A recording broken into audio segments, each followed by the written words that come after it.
Toute l'actu automobile au quotidien, le journal de l'auto, Hugo Terretaz.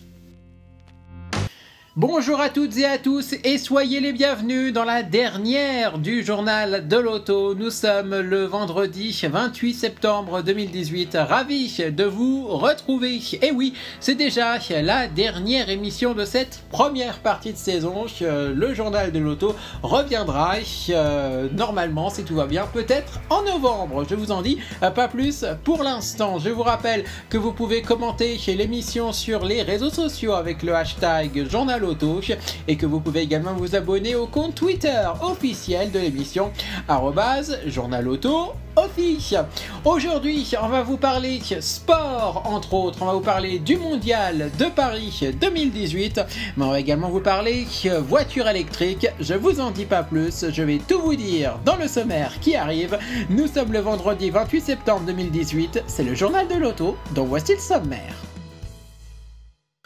Au sommaire du journal de l'auto de ce vendredi 28 septembre 2018, dans l'actualité du mondial de Paris, je vais vous parler de Audi qui présentera le SQ2, et oui, une variante un peu plus sportive de son SUV urbain, le Q2. Je vous en dis plus dans quelques instants. Il y aura du sport décidément au mondial de Paris chez Audi. Après le SQ2, Audi pourrait présenter la R8. En tout cas, c'est ce que suggère le teaser que la marque Osano a publié aujourd'hui. Je vous en dis plus dans quelques instants. Je vais également vous parler de Infiniti qui présentera la semaine prochaine à la porte de Versailles une Q60 performance hybride. Oui, c'est possible. Alors que faut-il savoir sur cette nouvelle Infiniti Q60 performance hybride? C'est un concept. Eh bien, je vais tout vous dire dans quelques instants. Les nouveautés de ce vendredi soir, il y en a deux aujourd'hui. La première, c'est une voiture de course mais qui n'a pas de bloc optique à l'avant. Et oui, c'est comme ça, assez original. C'est Porsche qui fait revivre la 935 Mobilic. Je vous en dis plus tout à l'heure. Je vais également vous parler de l'autre nouveauté qu'on connaissait jusqu'alors sous le nom de Mercedes AMG Project One. Maintenant, elle s'appelle AMG One, tout simplement. Et oui, Mercedes présente enfin la version définitive de son hypercar. Alors que faut-il savoir sur cette hypercar Mercedes AMG One? Je vous en dis plus, bien évidemment, tout à l'heure, dans les nouveautés du jour. Et dans le reste de l'actualité de ce vendredi 28 septembre, je vais tout vous dire sur les premières infos sur une possible future citadine électrique du côté de chez Honda, inspirée du concept Urban EV. Et oui, il y aura bien une version de série et les premières infos, c'est aujourd'hui dans le journal de l'auto. BMW ajoute une nouvelle batterie à l'i3. Et oui, sa citadine 100% électrique se met à jour, question motorisation, et reçoit donc une nouvelle batterie. Je vous donne tous les chiffres dans un instant. C'est déjà tout. Et oui, c'est déjà plutôt pas mal. Je vous rappelle que vous êtes dans le journal de l'auto. C'est la dernière émission de cette première partie de saison ce vendredi 28 septembre 2018 et que vous pouvez le commenter sur les réseaux sociaux avec le hashtag journal auto, et n'hésitez pas à vous abonner au compte Twitter officiel de l'émission @journalauto office. Et pour la dernière fois de cette première partie de saison, et oui, je vais le dire maintenant, on va s'informer ensemble tout de suite de l'actualité du mondial de Paris. Jingle. Mondial de Paris 2018. Les news. Dans l'actualité du mondial de Paris de ce vendredi 28 septembre 2018, on commence avec Audi qui dévoile le SQ2. Il sera, selon les dernières rumeurs, à la porte de Versailles la semaine prochaine. Audi prend les devants et annonce en avance sur le mondial de Paris l'inédit SQ2. La marque allemande reprend ses classiques avec un 2 litres turbo de 300 chevaux et une boîte automatique à double embrayage pour le plus compact des SUV sportifs du groupe. Les stands des constructeurs allemands seront généreusement garnis au mondial de Paris. Audi ne déroge pas à la règle et avec tout ce qui semble être la R8 restylée, nous retrouverons le SQ2. Le sport sera donc à l'honneur chez Audi qui dévoile là son premier SUV compact sportif qui vient se placer sous le RS-Q3. Le SQ2 reprend le style de la version classique mais y ajoute des boucliers, jantes et accessoires spécifiques. Il est ici dévoilé dans une livrée grise plutôt discrète qui tranche avec l'originalité de l'engin toujours un peu à part dans le catalogue Audi. À l'arrière, le SQ2 dispose de 2 doubles sorties d'échappement tout comme la Volkswagen Golf R. À l'intérieur, ambiance sportive garantie avec les sièges sport en Alcantara dans la tradition des modèles dynamiques Audi. Le SQ2 aura droit au bloc 4 cylindres 2 litres turbo du groupe Volkswagen qui équipe les Golf R et Audi S3 avec, à la clé, 300 chevaux et 400 Nm de couple. Il sera associé à une boîte automatique à double embrayage S-tronique et à la transmission intégrale Quattro. Du traditionnel en somme. Ce mini SUV aura également droit à une ribambelle d'aide à la conduite. Il pourra rouler seul jusqu'à 65 km/h comme d'autres modèles de la marque.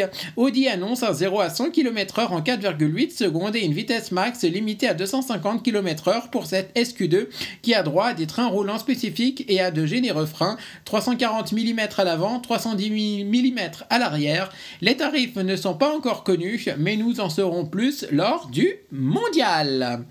On poursuit l'actu du mondial et toujours chez la marque Osano chez Audi qui tease une autre sportive. Et oui, et cette sportive, ça pourrait être la R8 Restylée qui pourrait donc être présentée à la porte de Versailles mardi prochain pour les journalistes et dès jeudi prochain pour le public.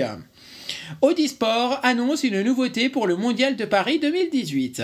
La photo publiée en guise de teaser nous montre la face avant d'un véhicule drapé, feu allumé. La silhouette et la présence des 4 anneaux sur le capot et non sur la calandre semblent indiquer qu'il s'agit de la R8 Restylée. L'actuelle et seconde génération de la sportive a été lancée en 2015. Sa version mise à jour a récemment été surprise à l'essai sur la route. La R8 Restylée devrait conserver son V10 atmosphérique 5,2 litres avec une puissance revue légèrement à la hausse. On peut s'attendre à ce que l'instrumentation à bord se digitalise davantage. Certaines rumeurs annoncent l'arrivée d'une version V6 en entrée de gamme et d'une nouvelle série limitée RWS à propulsion.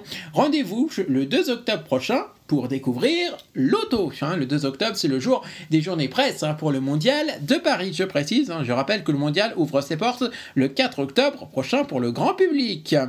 Et on termine enfin l'actualité justement du mondial de Paris 2018 en ce vendredi soir avec Infiniti qui dévoilera une Q60 performance hybride. Mais là, attention, c'est encore un prototype.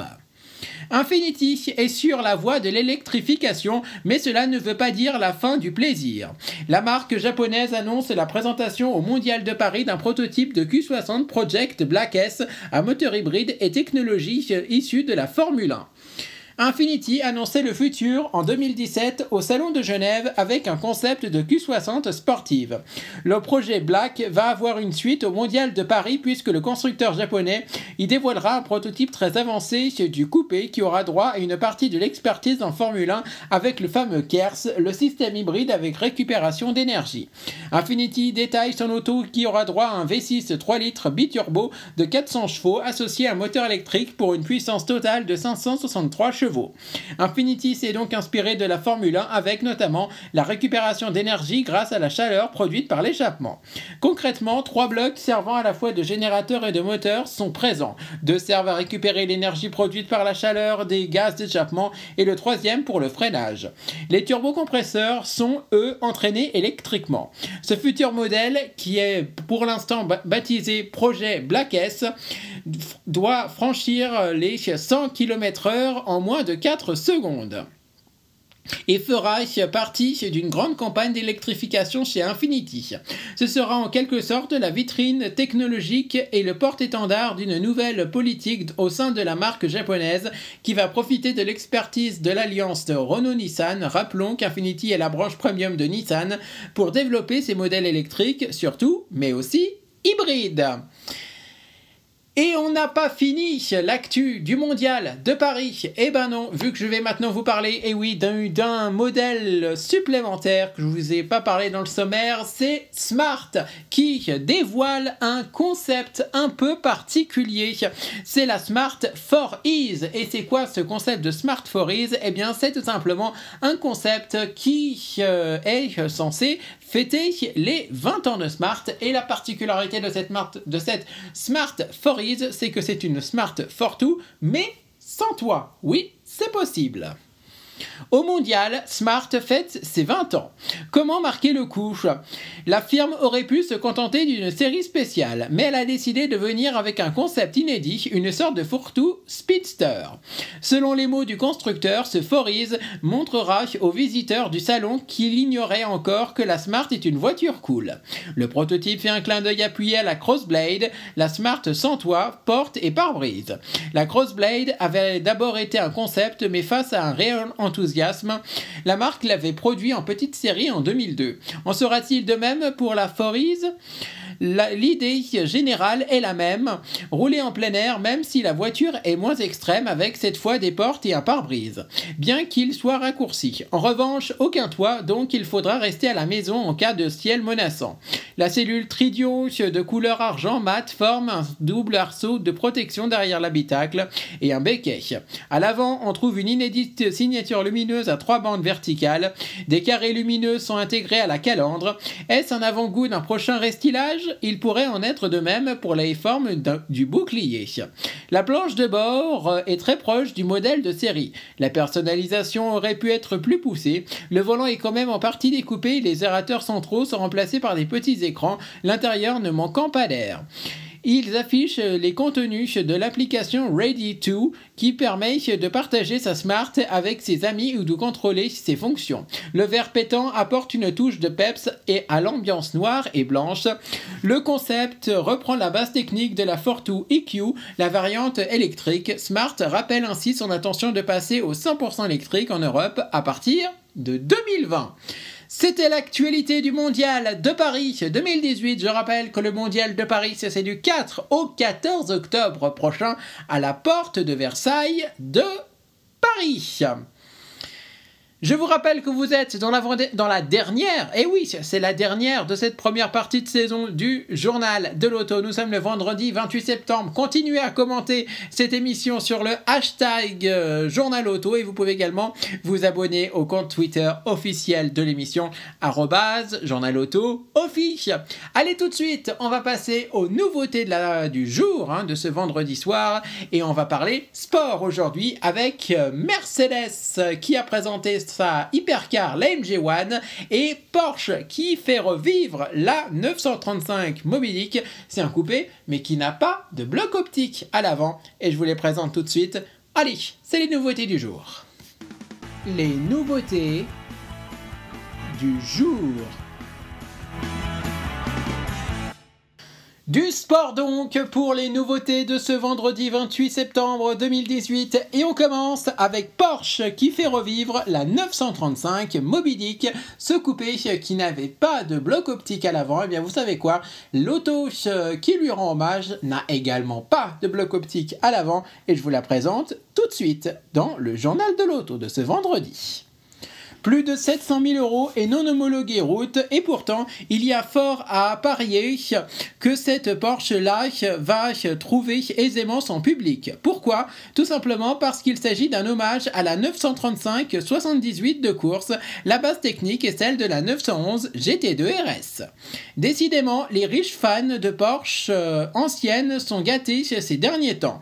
La marque allemande a déjà dévoilé le projet unique Gold, et les préparateurs comme Singer assure la relève des Porsche d'antan avec toute la technologie moderne. Aujourd'hui, c'est la maison mère qui dégaine avec une étonnante 935, en tout cas en apparence.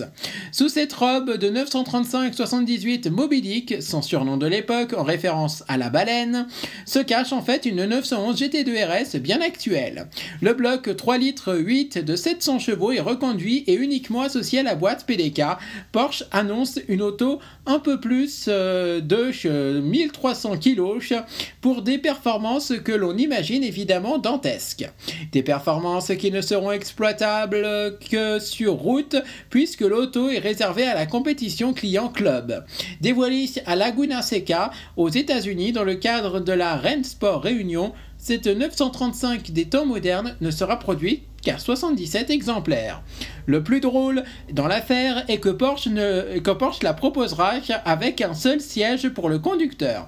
Mais le constructeur, fidèle à ses habitudes, proposera le siège passager en option. Une rallonge de toute façon bien anecdotique pour le client qui devra débourser un peu plus de 700 000 € pour s'offrir les services d'une Porsche de légende. Mais à ce prix, n'est-il pas plus judicieux de préparer une 935 avec un bloc 3,2 litres comme à la grande époque ? On poursuit l'actu auto de ce vendredi 28 septembre 2018 et deuxième et dernière nouveauté de ce vendredi, c'est Mercedes qui dévoile son hypercar AMG One. Mercedes sera présent au Mondial de Paris, mais la marque n'a pas choisi l'événement parisien pour dévoiler à quelques chanceux la prochaine hypercar qui a désormais un nom définitif, AMG One. L'auto aura droit à un moteur de F1, la voici. Koenigsegg, Bugatti, Aston Martin, McLaren, Ferrari ou encore Hennessy, vous êtes prévenus, Mercedes arrive dans la danse. La marque allemande, par sa branche AMG, annonce aujourd'hui la grande nouveauté de la maison, la One. Celle qui était jusqu'ici prénommée Project One a donc un nom définitif. Pour rappel, la AMG One sera la première hypercar de Mercedes. Le projet remonte à plusieurs années et sera également l'occasion pour Mercedes d'introduire un moteur de Formule 1 sur une voiture de série. Le V6 1,6 litre suralimenté sera épaulé par 4 moteurs électriques pour une puissance d'environ 1 millier de chevaux avec un poids plume grâce à l'usage massif de carbone. Mercedes a sacrément travaillé sur l'aérodynamique. Les appendices, ouvertures, ouïes et autres ailettes sont en nombre sur cette hypercar qui affiche de belles proportions. L'intérieur est franchement spécial avec un volant partiellement issu de la compétition, des écrans et des sièges d'un très beau style. La Porsche 935 Mobilic et la Mercedes AMG One, c'était les nouveautés de ce vendredi 28 septembre 2018. On passe au reste de l'actualité auto du jour. Le reste de l'actu auto du jour. Dans le reste de l'actualité automobile de ce vendredi 28 septembre 2018, on commence avec les premières infos sur la version définitive de la future citadine électrique de Honda. Le nom du concept, c'était Urban EV et je vais tout vous dire donc sur la version définitive de ce concept qui avait été dévoilé il y a un an déjà au salon de Francfort en septembre 2017. Dans les prochaines années, nous devrions assister à la naissance d'une nouvelle tendance, celle des voitures électriques néo-rétro. À l'image de Volkswagen avec l'ID Buzz ou de Peugeot avec le concept e-Legend, Honda a commencé à défricher le terrain avec l'Urban EV. Initialement présenté sous la forme de concept au salon de Francfort 2017, cette adorable citadine arrivera sur le marché européen dans quelques mois. À ce stade, le modèle définitif n'a pas encore été présenté par Honda qui, d'une façon générale, ne communique pas beaucoup d'informations à son sujet. Heureusement, notre illustrateur est là pour donner une première idée de ce que nous prépare la marque japonaise. Si l'allure du concept est généralement conservée, plusieurs éléments ont été retouchés. Ainsi, notre Urban EV oublie les 2 grandes portes suicides pour adopter 4 portes s'ouvrant dans le bon sens et dotées de poignées affleurantes. Elle délaisse également les caméras latérales ou au profit de rétroviseurs traditionnels, reçoit des jantes plus classiques et dispose d'un nouveau nouveau bouclier intégrant une grille inférieure.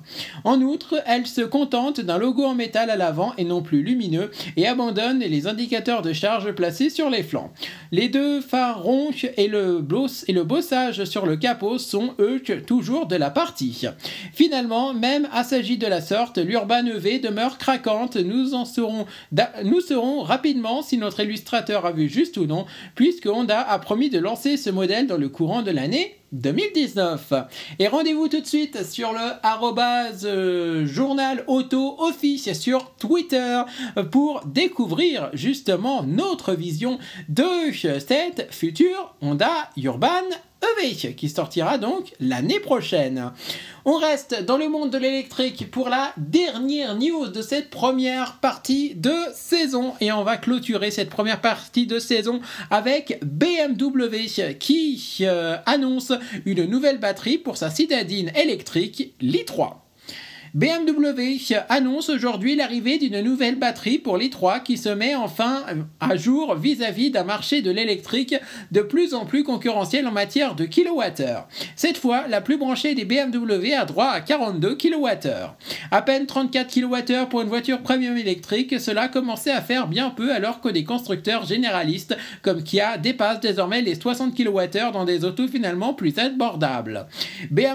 La BMW i3 commençait donc à avoir un sérieux handicap de réserve électrique, mais la marque allemande annonce une mise à jour bienvenue pour l'une des voitures au design régulièrement décrié. L'i3 et la version S gagnent donc 9,2 kWh pour passer à 42,2 kWh. C'est mieux, mais ce n'est toujours pas extraordinaire vis-à-vis de l'évolution du marché des électriques.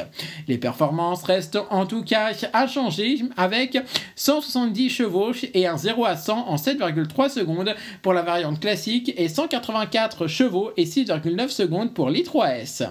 BMW annonce une consommation de 13,1 kWh au 100 km, ce qui correspond à une autonomie d'environ 320 km selon le cycle NEDC, consommation supérieure pour l'i3S à 14 kWh au 100 km.